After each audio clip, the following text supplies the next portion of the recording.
इकडची ना उपवास मिसळ खाल्लीच पाहिजे आणि इथलं उपवास. पिऊस सुद्धा पिलं पाहिजे. सो पण उपवास मिसळ रोज मिळते का? मिळते अगदी उपवास कधीही. मिसळ.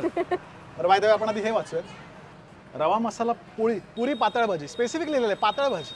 तुम्ही काय एक्सपेक्ट करून जायला पाहिजे? चला, गोड प्रकार असं लिहिलेलं आहे. सेल्फ सर्व्हिस असावी. Yes. एवढं तुम्हाला काय लाड नाही. गोखले नाव आहे त्यांचं.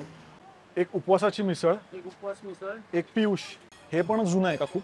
येस येस 1935 पासूनचं आहे हे. आणि इथे ऑथेंटिक महाराष्ट्रीयन जे ब्रेकफास्ट वगैरे असेल किंवा थालीपीठ वगैरे. येस येस येस ते मिळतं. छान शेंगदाण्याची आमटी आहे. आय थिंक साबुदाण्याची खिचडी आहे, बटाटा आहे आणि बटाट्याचा चिवडा आहे. खाऊ? सुरुवात करू?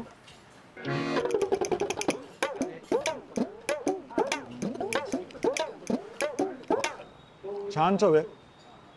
दाण्याची जी आमटी आहे त्याला दाट आहे ती आमटी. खरं तर पदार्थ म्हणजे उपवासाची मिसळ मी आधी खाल्ली, त्यात खूप गोष्टी टाकतात. म्हणजे रताळ्याचा खीस पण असतो, खूप साऱ्या. त्यात 3-4च गोष्टी आहेत. पण शेंगदाण्याची आमटी खूपच चविष्ट आहे. आणि पुण्यामध्ये काय होतं, तुला जर मूड आला उपवास मिसळ खायचा पण मिळेल असं सांगता येत नाही, कारण त्या दिवशी उपवास लागतो कंपल्सरी, चतुर्थी किंवा काय. इथे 12ही महिने मिळतंय, भारी गोष्ट आहे.